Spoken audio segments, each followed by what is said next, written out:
I welcome you all to this broadcast. I want to say one or two things about the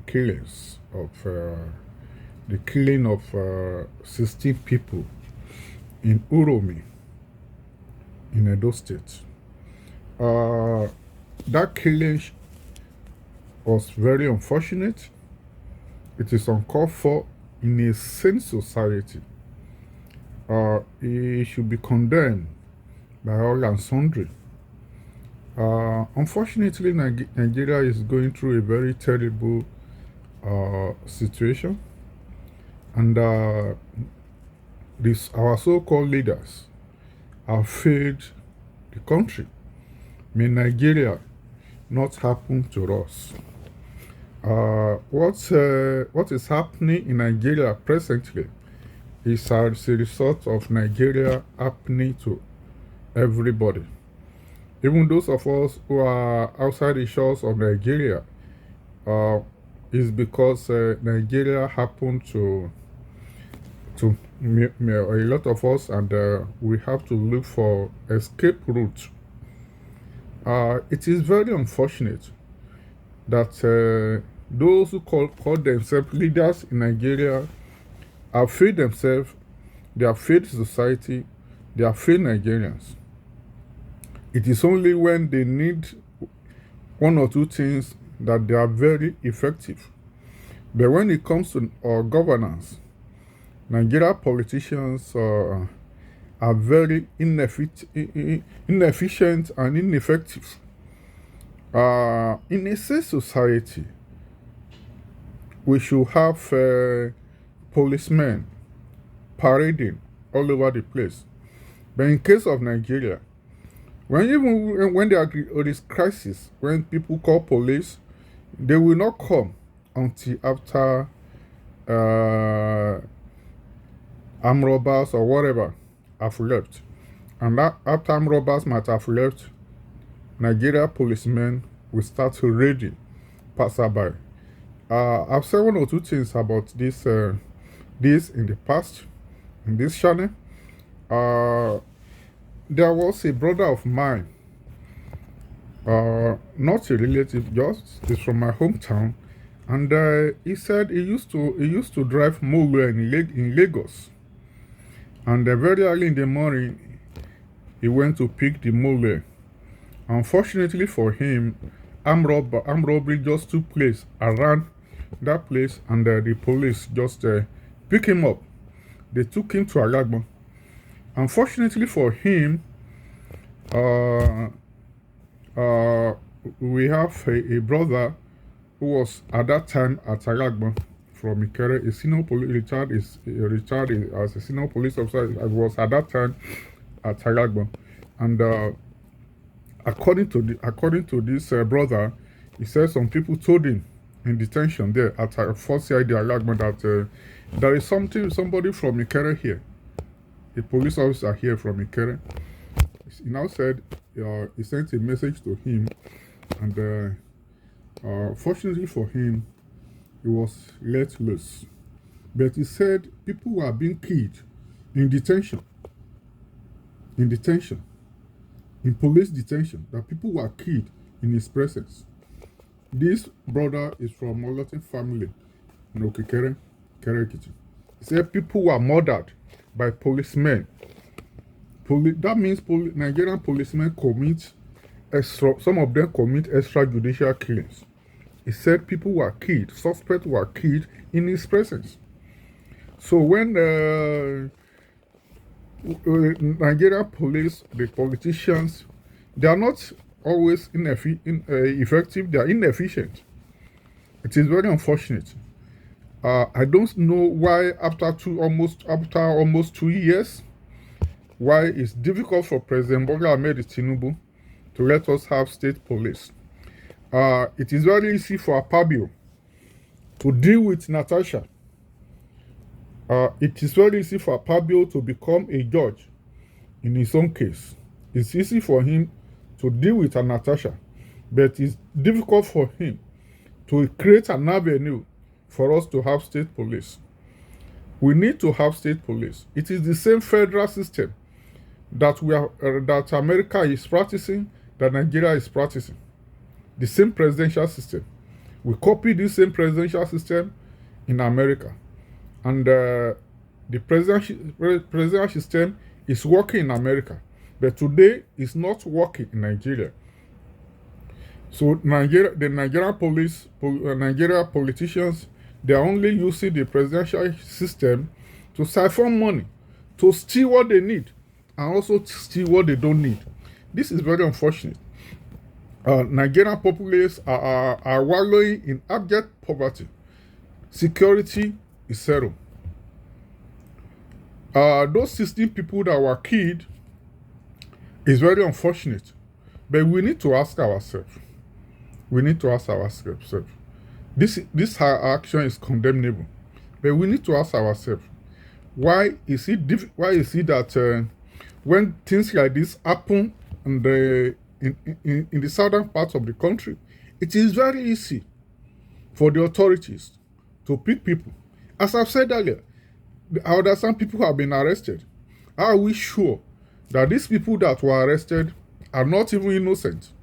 Because as I've said earlier, when anything happens in Nigeria, Nigeria policemen love to, after whatever might have happened, they love to raid the venue, arrest people, passerby, and force them to admit doing what they did not do. Nigerian policemen are known. They are known to torture people, to accept committing crimes they did not commit. So it's not new. Are we sure that these guys that are arrested for the crimes committed in Uromi are the real suspects? Why is it that when things like this, when criminalities happen in the south, the authorities, Nigerian authorities, the policemen, Nigeria police, they are very swift in taking action. But when these illegalities happen in the north, it is business as usual. Yoruba traditional rulers, 4 Yoruba traditional rulers were sent to the early grave. And within a month, one Oba was killed in Kwara, maybe another one in 2 in Ekiti and 1 in Ondo, making 4 Yoruba traditional rulers sent to the early grave. Up to tomorrow, nobody has been arrested. Nothing has been done. But 16 people were killed, were murdered illegally, anyway, in Edo State. But it's very easy for people from the north to be shouting. But when Deborah was sent to her early grave, nobody was arrested, despite the fact that we saw video of people jubilating. They showed their faces. They were jubilating after Deborah was piled, after Deborah was sent to to his early grave, to her early grave. Up to tomorrow, nobody was arrested. Nobody was arrested. We have seen videos of where Fulani were uprooting cassava, uprooting yam plantation, uprooting maize for their cow in the south, and nothing happens. There was this man that both hands was amputated by Fulani herdsmen. Up to tomorrow, nothing happened. Why is it that when things like this happen in the south, actions are taken, but when it happens in the north, nobody is arrested? People are being killed. Is it that we have different laws for the southern part of Nigeria, while we have different laws for the northern part of Nigeria? These are questions we need to ask ourselves. Why is it that when crimes are committed, when illegalities are committed in the north, it is very easy for leaders of the north to shout to threaten other parts of the country. But when these things happen in the south, it is business as usual. Despite the fact we understood when Buhari was president, we thought he was protecting his kinsmen, the Fulanis. But now, Asiwaju Bola Ahmed Tinubu is the president. It's as if he's incapacitated in providing security, in protecting lives of Nigerians. This is very pathetic. How long are we going to continue like this as a people, as a country? How long are we going to continue like this? This is Deborah. Deborah was murdered. People were jubilating. People were jubilating. Up to tomorrow, nothing happened. People derive joy in killing other Nigerians for religious purposes, with flimsy excuses that they abuse their prophet. Is it legal in Nigeria to murder people like this? Is it legal? What happened in Uromi was bad, but at the same time, we should have a common goal, a common objective to reduce, if not to eradicate, criminality in our society. But the way we are going, it is as if there are different laws for the southern part of Nigeria, while there are different laws for the northern part of Nigeria. This is very unfortunate. It is very easy for the governor of Edo to face Kano. But his people has been kidnapped. A lot of people have been kidnapped in Edo. People have been paying ransom all over southern Nigeria. People have been paying ransom. There are people who paid ransom, and after the kidnappers collect ransom, they still pay their victims. They still send their big victims to their early grave. Why is it difficult for us to have state police? It is very unfortunate that these guys who call themselves governors are just embezzlers. They are just morons, because I don't know why they cannot put pressure on the president, the National Assembly, for Nigeria to have state police. We need to have state police, and we need to put the rules of engagement. We know that our governors are dictators. The best thing is to remove their immunity. There is no need for any governor to have immunity, because the immunity they have is a license for them to commit atrocities against the people. It's a license for them to embezzle. It's the license for them to steal as much as possible. Because nothing happens, there is no need for any governor to have immunity. But unfortunately, the people in the National Assembly are just there because of what they are going to put in their pocket. They are not there in the best interest of Nigerians. The people in the National Assembly are not there. We can see how Akpabio is misbehaving. Somebody alleged that you are sexually harassing her. Before we know, a panel was set up without inviting the complainant, and she was suspended.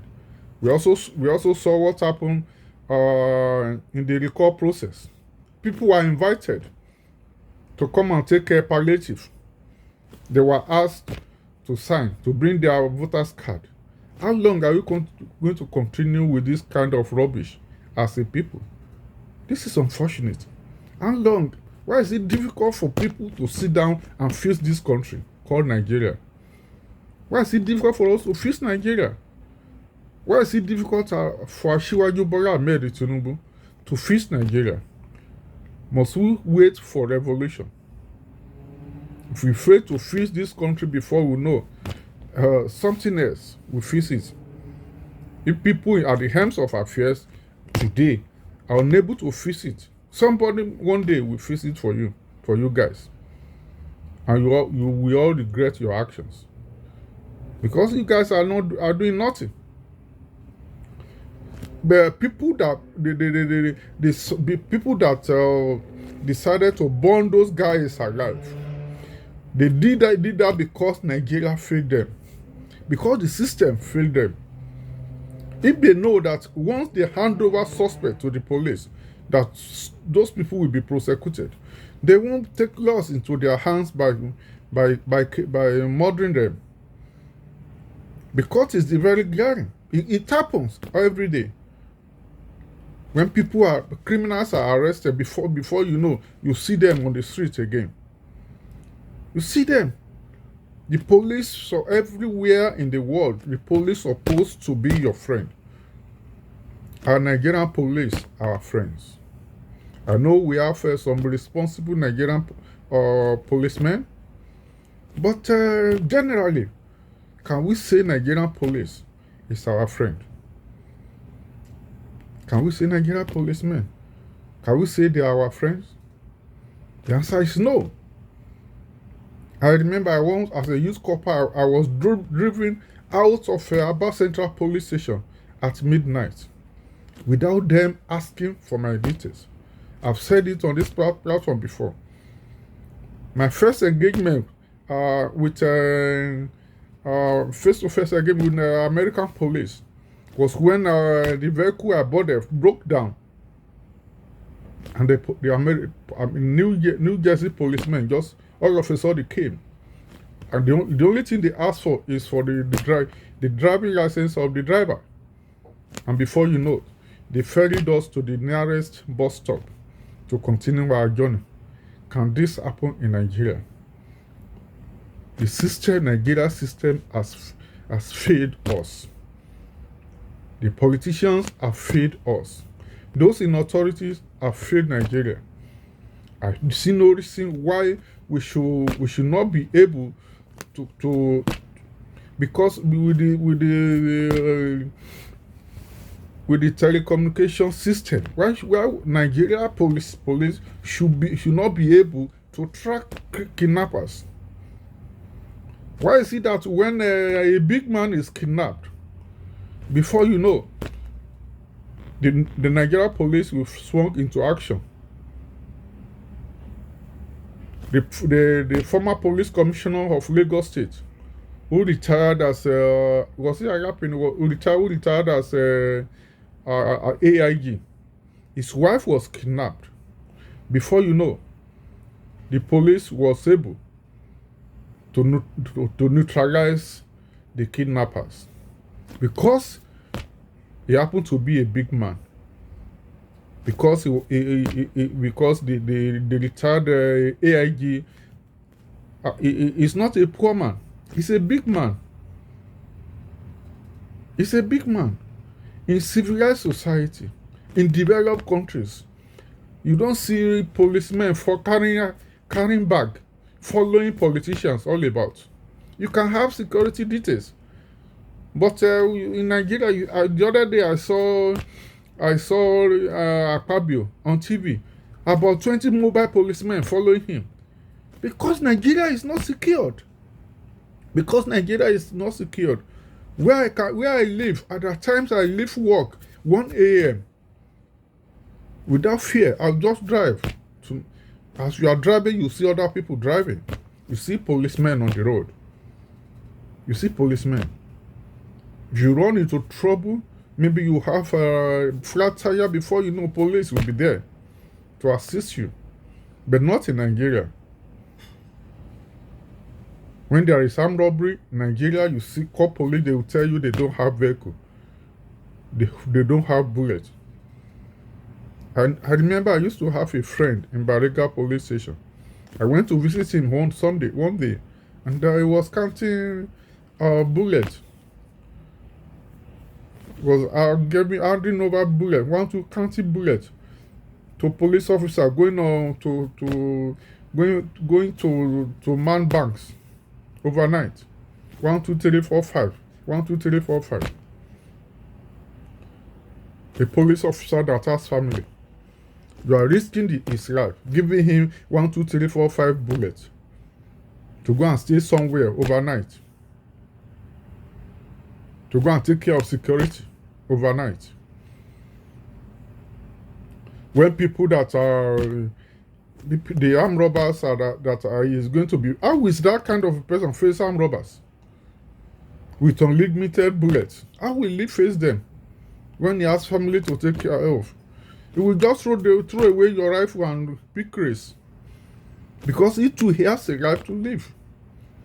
What kind of country is Nigeria? When will all this rubbish stop? When will all this rubbish stop?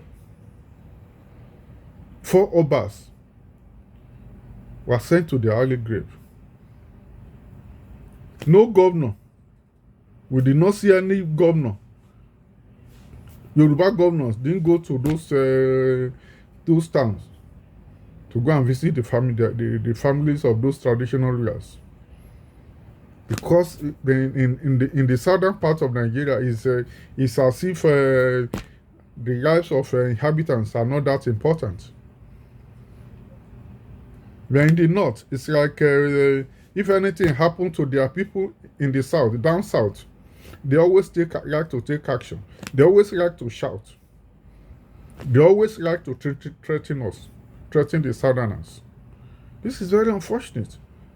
Asiwaju Bola Ahmed Tinubu should have the courage to fix the security architecture of of Nigeria before it's too late. Before it's too late. We should have state police, because as we should have state police and also put rules of engagement, so that governors will not put the state police in their pocket. We should understudy how it's done in America, because here in America police is very effective. We should look at how it's done in America. Since we are operating our president, I copy them. Because here now you cannot commit crime. You know, when you commit crime, you will be arrested. They will get you. So when people know that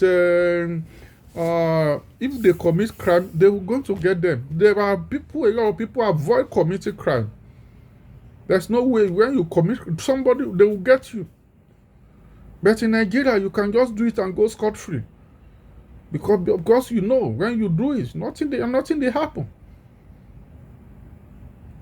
The worst, the police will just come and raid whoever is raid people and torture people and force people to say yes, they committed the crime they didn't commit. It happens every day in Nigeria. How long are we going to continue this field system? It's only when Nigerian politicians want to run for election, that's the only time they will run in their mouth. Once they get what they want, that's the end of the story. That's the end of the story. How long are we going to continue like this? I'm sure if Southerners were murdered in the north, the way the Northerners were murdered in Uromi, you will never see Northern governor condemning such or coming to visit, coming to pay homage. The other time when religious bigots sent Deborah to her early grave, we all remember that former vice president of Nigeria tweeted condemning it. Before you knew, he went to delete it. So this is not one Nigeria. He went to delete it. That's this president that still want to be president of Nigeria. He went to delete the tweet. What kind of country is this? This is may Nigeria not happen to you. May Nigeria not happen to you. Those who committed that crime in Uromi, it's because Nigeria happened to them. And those that were murdered is because Nigeria happened to them. May Nigeria not happen to you. Because if we have effective policing, why will somebody want to take laws into his or her hands? If they know that those guys who are caught, it is alleged that they were caught with 15 million naira and then gun and AK-47. You see that there are no farmlands in the north where they can do their hunting. Why will somebody travel for about 15 miles to come and hunt somewhere? Because I understand they are hunters. There are more animals even in the north than in the south. There are more animals in the north than in the south. So what is somebody with AK-47 doing with hunting? Somebody is hunting with AK-47 in Nigeria. Huh? There are a lot of things we should ask ourselves. How did we get it wrong? And how can we get it right? It's very glaring that those in the helms of affairs don't have sense. A lot of them are senseless, especially the governors. The only thing that is important to our Nigeria governors is what they can grab. Just grab. That's the only thing that is important to them. Just grab as much as you can grab. As if tomorrow will never come. As if they are going to live infinitum. As if they want someday they will not sleep and they will just continue to be. Maybe they are going to. Some of them are thinking of spending like 1,000 years. But one day you will sleep and you will not wake up. One day you want to raise up your hand. You will not be able to do it. Nobody is thinking of leaving a good legacy. The other time, Obasanjo was talking about corruption. How can Obasanjo be talking about corruption? Somebody as president who was giving out money to remove Senate president at almost every fucking time, talking about corruption. Nigeria is a free state. May Nigeria not happen to you. God bless you all.